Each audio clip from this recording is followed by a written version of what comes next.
I believe you have to find somebody that's going to complement you and maybe make up for what your challenges are. So my two business partners, Abram was a cold call sales specialist, was in the office, had never gone on an appointment, never showed a house, never did anything out in the real estate world prior to the company closing. So he was key because we knew that, hey, he's going to book our listing appointments. Our listing agents at that point are going to get the listings, and then I'm going to work with the buyers. We're going to stay specialists, and we're going to all stay in our lanes. There's some challenges, obviously. You got one of the main listing agents telling Abram, hey, you've got to stay in the office. You can't leave the office. But at the same time, he's starting to manage and service some of those clients.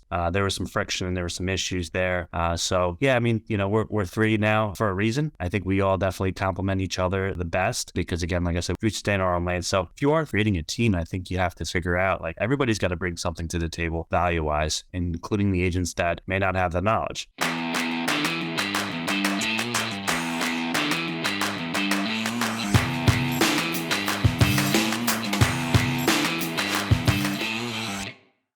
You're listening to the number one real estate podcast in the world, where we talk with real estate professionals all across North America about their wins, their losses, their lessons, and stories, help you win in your local market today.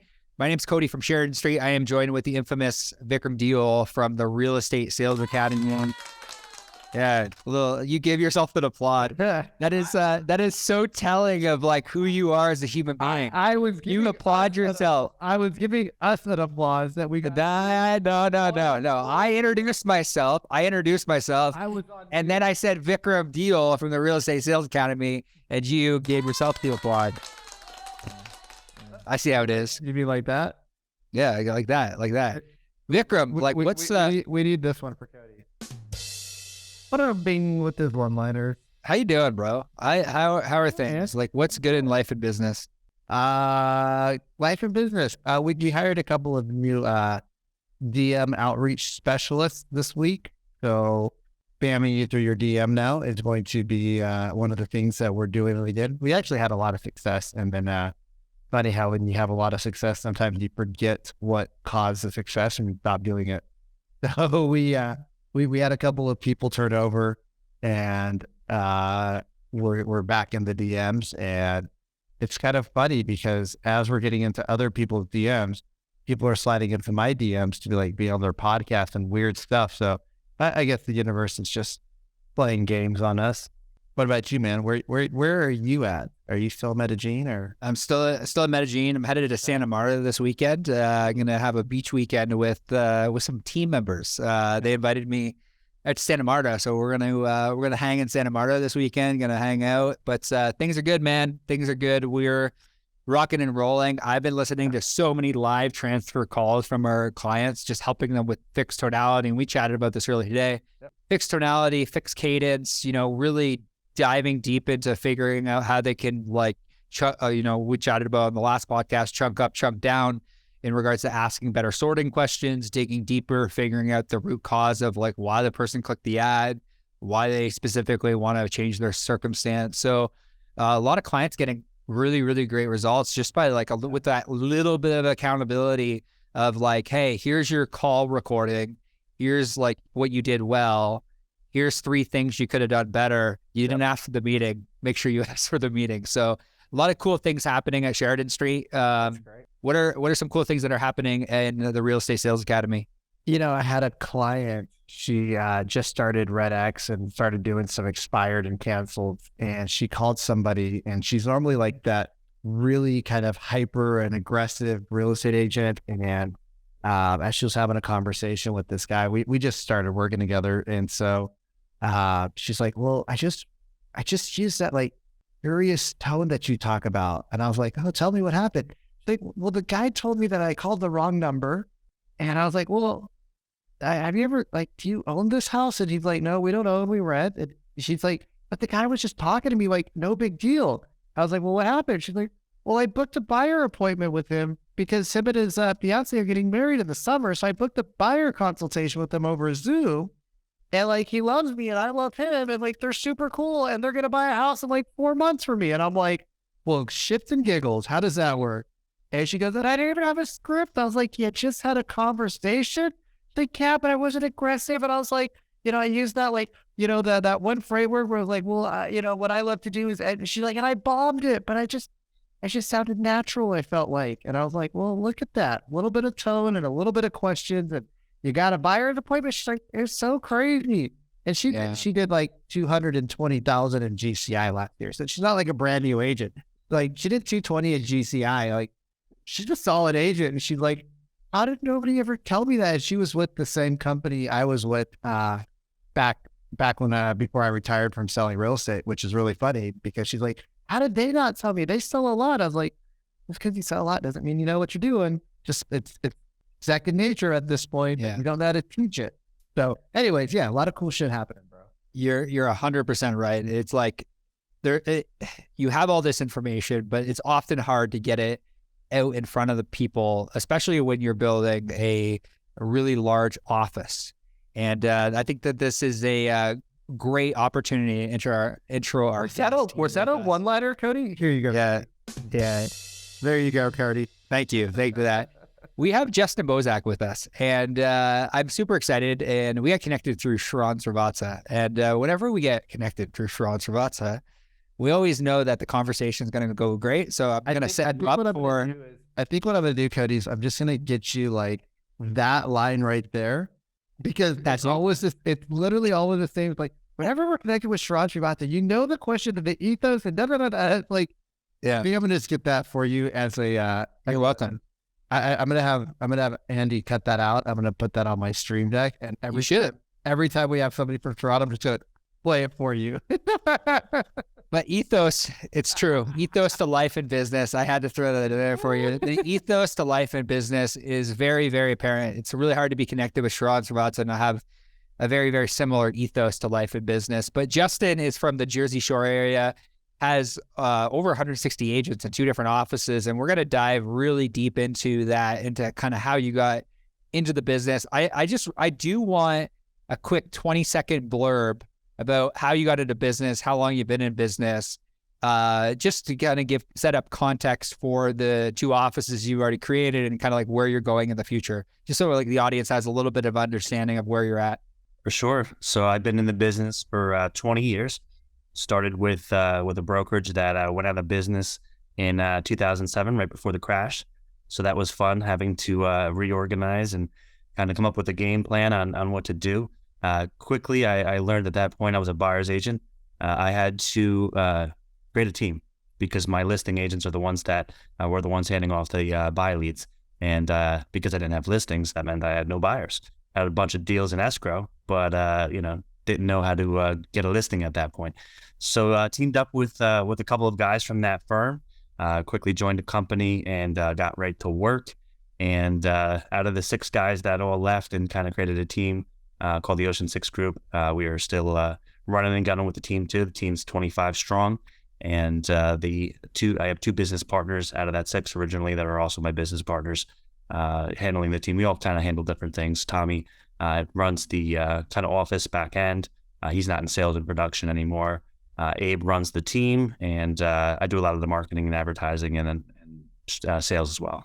So I want to go right into teaming up. And the reason I want to go into that is because Vikram and I have had so many conversations with agents that are like, I'm going to team up with this person who's doing no production, and then they do no production together. And we've had those circumstances. So when somebody is new in the business, or maybe they even potentially are doing $100,000, $200,000 a year, like how do you find that person that you should team up with that will actually help you build a business? Because I think a lot of times agents going from the real estate salesperson mindset to actually physically running a business is like, they're 2 different avatars and they're 2 different types of people. So like walk us back maybe a little bit to how you made that decision around teaming up and what that process looked like for you and how you would apply it today to somebody that's looking to team up.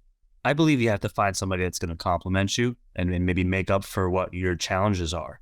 So my 2 business partners, Abram was a cold call sales specialist, was in the office, had never gone on an appointment, never showed a house, never did anything out in the real estate world prior to the company closing.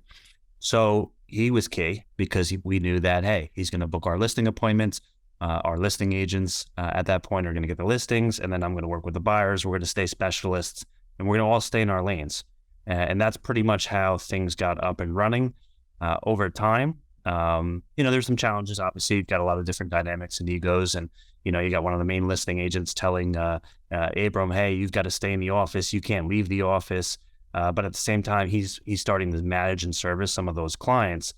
There was some friction and there were some issues there. So yeah, I mean, we're three now for a reason. I think we all definitely complement each other the best because again, like I said, we stay in our own lane. So if you are thinking about creating a team, I think you have to figure out like everybody's got to bring something to the table value wise, including the agents that may not have the knowledge. They have to have some kind of value. A lot of the times their value is really their time. They have to be willing to come to the office and willing to help out, maybe helping to run some comps and maybe just sitting in the office and learning while I'm on the phone talking to clients. You can hear like what you guys are saying, talking about tonality and the way you set things up and the way you phrase things. There's different nuances on how you speak with clients and how you describe, even the process to clients. So that's important too. I see a lot of agents want to just get into business and they just want leads, right? And they just want to go do their thing, but they don't want to put the work in to kind of learn or behind the scenes. I've seen, so many transactions happen just by us being in the office and talking about something coming up. Oh, I got a buyer. All right, let me show it tomorrow at 2. All right, deal's done. So yeah, I think if you are looking to start a team or be on a team, I mean, if you're new in the business, great. If you're struggling with your time, that might be a time where you want to look at, maybe becoming a team in essence. I mean, we have 6 different teams that also are working within our brokerage. So we spend a lot of time with each of them and they have different dynamics. Some teams are, hey, I'm doing my business and you're doing your business, but we're also going to pay an assistant to help us out and share some expenses and stuff like that. So yeah, I think there's a lot of different ways you can build a team successfully, but at the same time, I think you all have to be ready to work hard, work a lot of hours, and work together, and not have that ego. You mentioned friction, and friction between partners can be something that happens, and especially in the real estate industry where there is a lot of ego at play in a lot of circumstances. How do you manage the ego, or how do you manage the friction that might take place? Like maybe can you give us an example of something that potentially that had happened in the past that you're like, okay, we're not going to go down this route again, or we're going to deal with this situation differently, that might help somebody that is going through friction in their partnership right now? Like how do you deal with friction with the team you currently have, but even within the teams in your office that might have multiple partners on a team? Yeah, so open communication. I mean, we just had an issue the other day in the office, and we had to almost separate them and have them come in separately. Hey, tell your side. You tell your side. The one person did not want to apologize, and I said, you absolutely have to apologize. You're absolutely 100% in the wrong. And, brought them together in the room. They're saying, I'm not apologizing. I'm not going to apologize. And then all of a sudden you bring them in the room and they apologize. So it worked out. It worked out good. In the sense of having a partner, a little bit different. It kind of worked itself out because there were some things that happened that it was like a relief at that point, when we parted ways. But communication is the key. I mean, you got to really look around and say, what am I trying to build here? I lead by example. I've always led by example. I never had a heavy-headed fist like, hey, you have to do it this way. This is the only way. There's many different ways to be successful in this business. So understanding that, number one, nobody's going to tell me this is exactly the way you have to do it, because I think with different personalities, different locations, different expertises within, right? If you're working with investors, what you're doing may not work with, new construction, either marketing wise or tactically wise. Same thing with buyers and sellers. There's a lot of different ways to be successful in this business. So there isn't like one way. And if you have a person telling you like, you have to do it this way, I don't know. I have to say, if I'm working with the same kind of people or I want to be just like you, okay, maybe I'll listen, but I see now as the team has grown and the success we've had with just multiple different types of personalities, agents that dress differently. We have agents that dress professionally. and agents that I wouldn't say dress unprofessionally. They just dress very casual, very chill. And having the agent that dress professional say, oh, hey, they can't dress like that. But then seeing the casual agent be more comfortable and sell more homes, and, almost kind of encapsulate that with, now billboards and social media and video, dressing casually. I'm talking a hoodie or maybe carrot Crocs. I never knew they were a thing until you wore them. Backwards hat. Listen, it's just about, do you know what you're talking about? And are your clients comfortable with you as a person? Because his clients are his clients. He's a funny guy. He can get away with doing things that maybe you can't.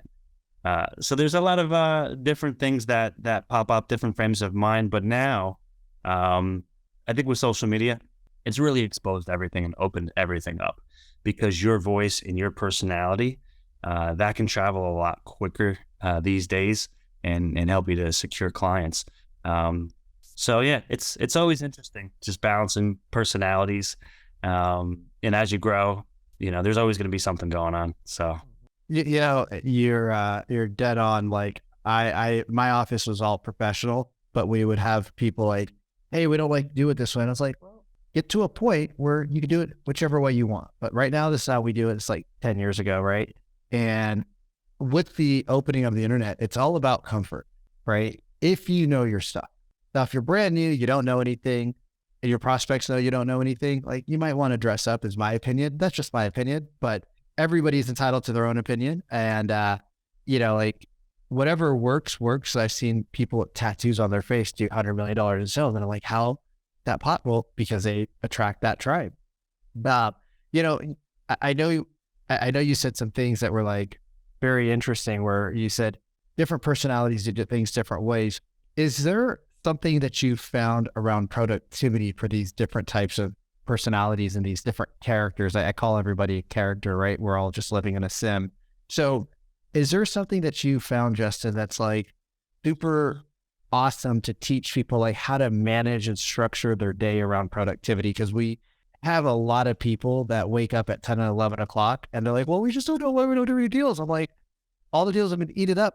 It's 11. What the hell? You haven't showered yet. What the hell are you doing? And like, I have my way, but I just wonder if your ways, and I know Cody has his ways, but I just wonder what your ways are, if you have some thought around that. Yeah. Oh, 100%. I'm just past 6 months. I had a discussion with my wife, and she was asking like, why is it like this? And I said, I think I have ADD. And then I had to think about that, right? Because it almost hit me, right? I've never been diagnosed. Nobody's ever said that to me, but I know I always have to feel like I got to be doing something. Even at home, I got to work. I buy and sell baseball cards, on eBay, when I'm home. Like, why? I don't need to do that. But my brain is always trying to build business and trying to do things. And that was almost like an escape, from real estate, because I'm full-time, beyond full-time doing that. And when I kind of realized that, and I reflected, and I'm thinking about like all the people that I talk to on a regular basis that I love talking to. They're all different business owners, not necessarily just real estate. I'm thinking, I'm like, yeah, they do too. And it becomes like a thing. And I'm like, now thinking about my agents, my successful agents, yeah, like they're nonstop, and when you realize maybe like, okay, I do have ADD, right? It's like, all right, attention deficit disorder, break that down, right? All right, I'm on the computer, I'm doing comps, and all of a sudden I get a phone call. I look at the phone call. All right, cool. I'm going to pick up this phone call because I don't know who it is. It's a lead or whatever. And then 3 hours later, I didn't do the comps. I got a text. I got something else. Somebody in the office did something else, right? That is the majority of the people in our business, right? Because in real estate, you don't just do one thing all day, every day. Everything is new and unique every single day. So I had to create rules for myself. And I started doing this actually a couple of years ago, which was good, but it kind of all got figured out this year, because I was like, this is why a lot of the agents in my office need the services like that we provide, because it takes a lot of the thinking and a lot of the process out of their hands. So for instance, we have transaction coordinators. They take the deal from the time you write the contract, get it accepted, and then, they do their thing. We've got a sign guy. He takes care of all your signs, open houses, packets, marketing team takes care of all that stuff, right? So it allows you to focus on what you do best. It's, either working with buyers, working with sellers, cold calling, all those things, because, it's very tough to replicate somebody to do that actually for you. You have to show up to those appointments to secure them, right? So how can we do a better job making sure you stay on track?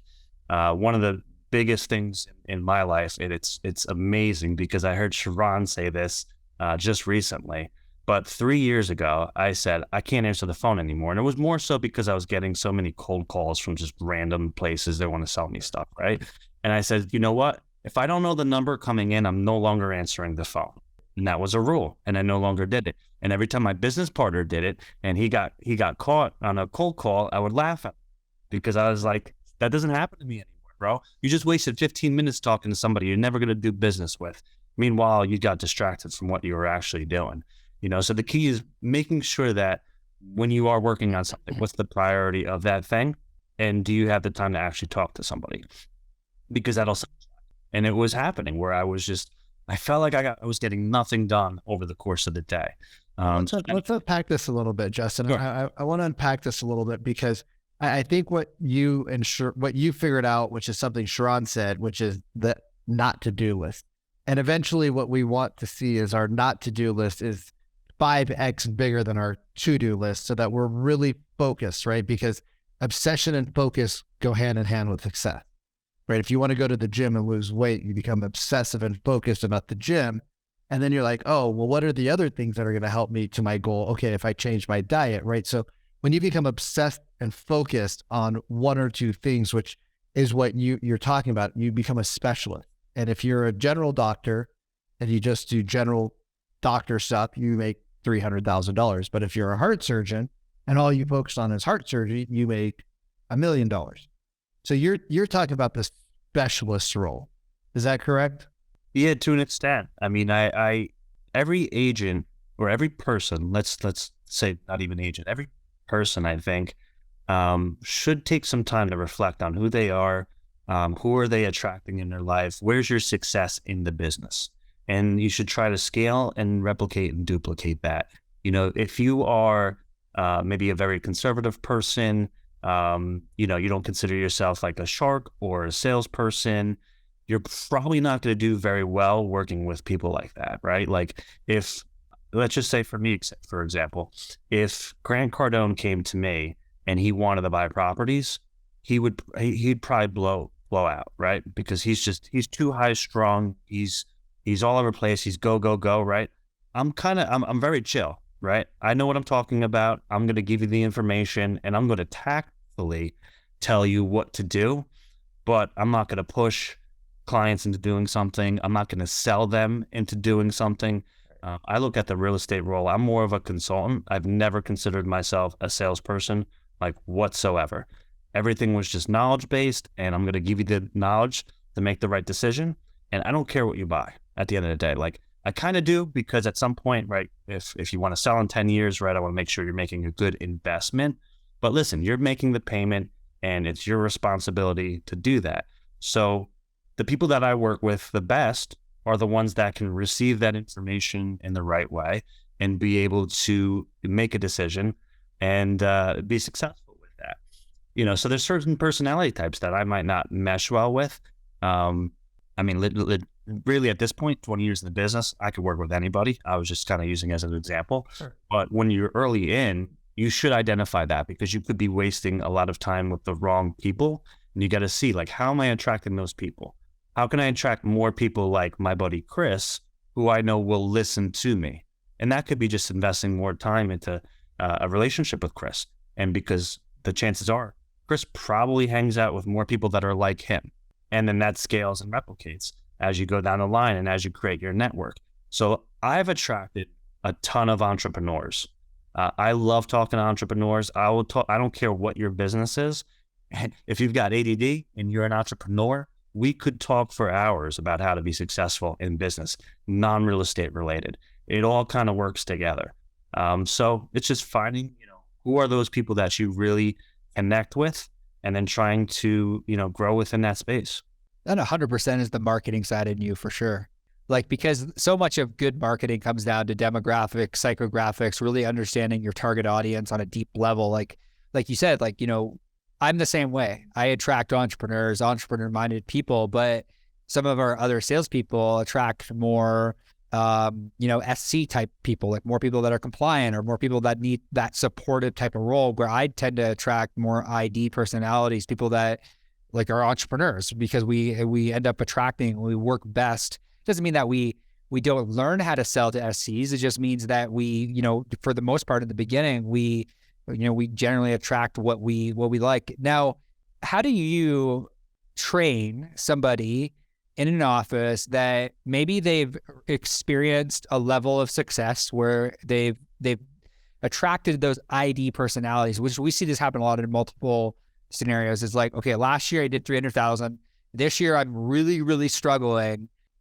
Maybe I haven't built a pipeline, or I'm just struggling for a different reason. How do you then train them to go out and level up their businesses? And what are you doing from an office perspective in order to give back to your teams? Because me and Vikram have had this conversation a lot. The vast majority of brokerages are broke.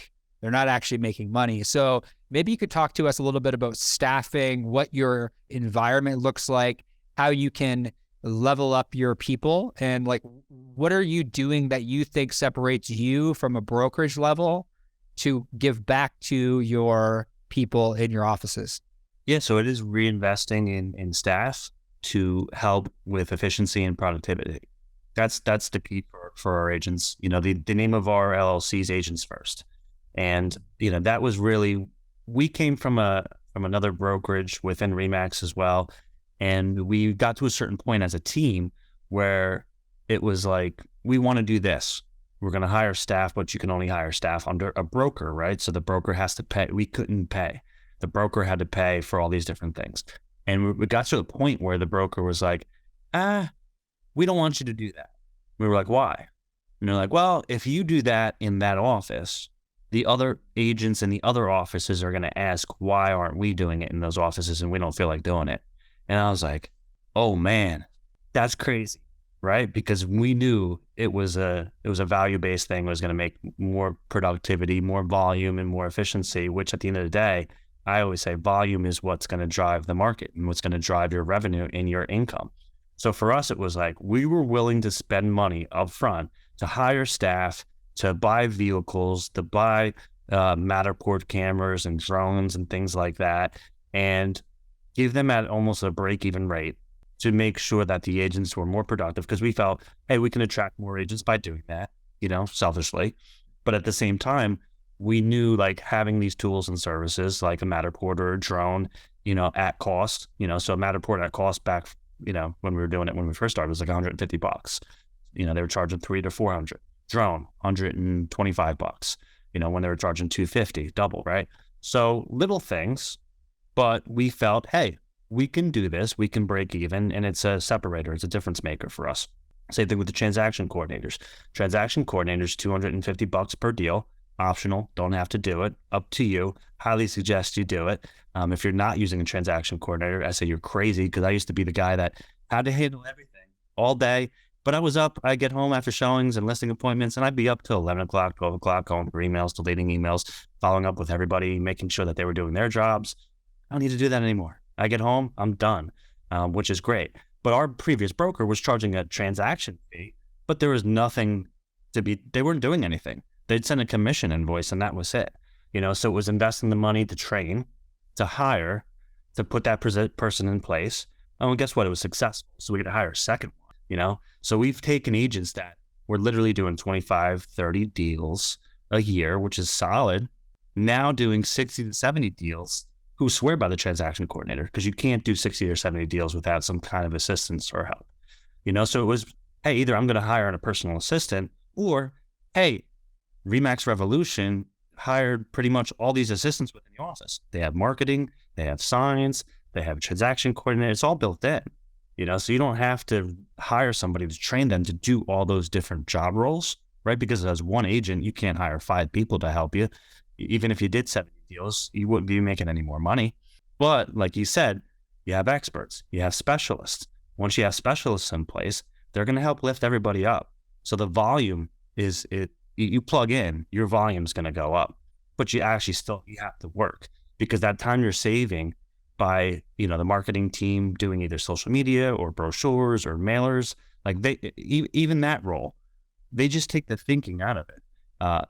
If you're not good at putting your listings in, they do that for you too. So there's a fee. It's a la carte for everything. Like, I still enjoy putting my listings up. I don't know why, but I feel like I have to control that because I'm a marketing guy. Even the order of the pictures and stuff like that. I'm like, if for me to communicate it, I might as well just do it myself. But there's people that really don't care and don't understand that process. So I have explained my process and how I do it to them. And now they can help the other people that wouldn't even understand, like, the order of pictures and how you just don't dump 100 pictures and put the 21st pictures of the front of the house. What do you mean, Justin? Why don't you just put the picture of the bathroom, like, with your little head poking out, right? Like, come on, there's no flow, there's no science around picture posting online. That's ridiculous. Yeah, the order of the photos is key. Bro. People don't think. They just think like, oh, there's people are just gonna look through picture 80 to find like the pool in the backyard. It's like, no, that's like the second picture. Like, that's the highlight. Again, it's like it's a commercial, right? You've got people's attention for such a short time. You want to show them the first 8 pictures or all your banger pictures. After that, you can go and order, do whatever you want, But even from 8 to 50, those should be your second tier pictures. The rest of the hot pictures, anything after that, forget it. I mean, who's looking at pictures 50 to 100? I mean, maybe somebody that's absolutely in love with it, but there's a science to everything these days. And most agents don't really understand it or have the time to figure it out. So we've, all that guesswork out.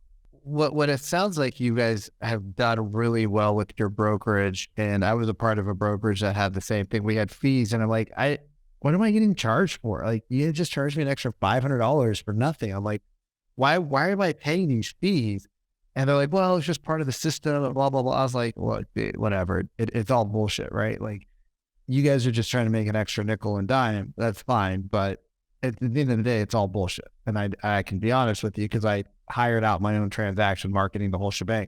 It sounds like what you guys have done to make your agents more productive.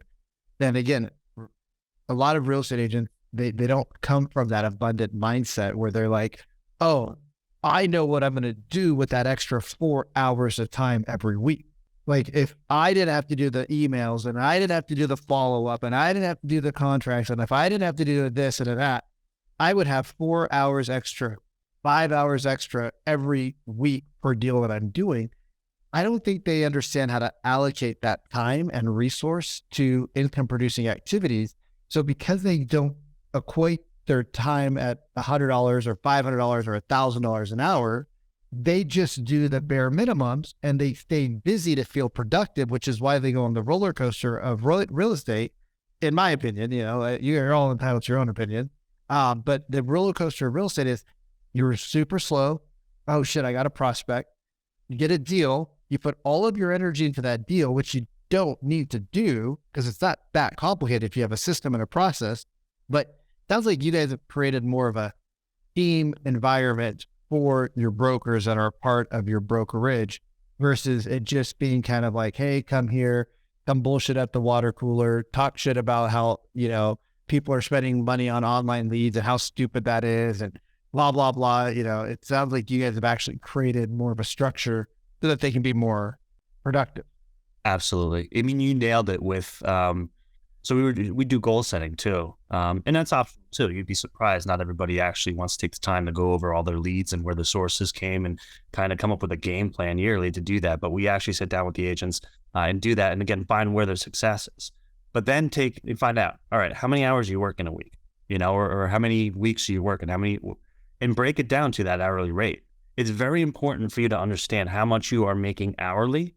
Because once you figure out what you're making hourly, how are you going to get a raise the next year, right? You have to mentally think, right? If you work that much hours and you're not committing to working more hours, where's this extra money coming from? And if you could break it down to going back to the efficiency part, right? So let's just say our transaction coordinators spend on average 10 hours on each deal. That's $25 an hour. You're going to spend $250 to have them handle that for you. And also, they're going to be less prone to making mistakes because they're experts. Like I don't even know, as far as the CO process in different towns, I don't even know how it works anymore. Honestly, I had a client ask me today. I'm like, I don't know. I have to ask Dawn because I don't deal with, I don't handle it. I don't have to know, which is great. Because again, that takes a lot of the thought and the paperwork and the time, and the processing, and send the check and set up the appointment. I don't care. That's not making us any more money. I have somebody that can handle that, and she knows how to do it, and she's a pro and she's an expert. That doesn't make the seller more money. It's just part of the process. So eliminating those things. So like what you said, if you want to make $250 per hour, right? I just found you 10 hours on a deal. So now you have that 10 hours. What are you going to do with it? Right? Are you good at marketing, advertising, social media, cold calling, networking, volunteering? There's many different ways I can put you in front of more people. Now we just have to figure that out. So back in, I'd say 2010, my son was 5, wanted to get into T-ball. I was like, all right, if he's going to do this, I'm actually going to coach. And I was broke back then. I did not have much money. The market wasn't good. We were doing tons of short sales. But I was like, I want to go to the games. I had to trick myself. If I'm the coach, I have to show up. I'm accountable now. To be late to the games. But then I found, like, I started creating relationships. I didn't do it to create relationships or to do real estate. I was doing it to be with my son. But then I started doing deals with not only the coaches on my team, but coaches on other teams. And I was like, oh, wow. I thought I was losing money potentially by doing something that I wanted to do. And here I found the money and I got to do what I wanted to do. Isn't that amazing how that works? So I started saying yes to a lot of different volunteer things. So I volunteer at my church. I'm on the committee for the building committee for my church. So I'm helping them out with doing stuff there. I volunteered for the school system. We started sponsoring a special needs park. They were like, hey, we really like you. We want you to help. We want you to be on the board. I was like, okay, cool. I've never been on the board, but all right, whatever. Now I'm the president of the board somehow. So, and it's all time and it's volunteering, but again, it's all relationships. And I love doing it. And, you will get business out of that because you're creating really close relationships with people that get to see you in action, not necessarily on real estate, but business, thoughts, creative, responsiveness, real-time stuff that's happening, so now I'm telling my agents, I've been telling them for years, like, get involved in the community. Like, don't worry about the time. The time will work itself out. If it's something that you love to do, this is your one shot to possibly do it. Just go do it. You're going to meet people. It'll all work out. Just don't worry about the money.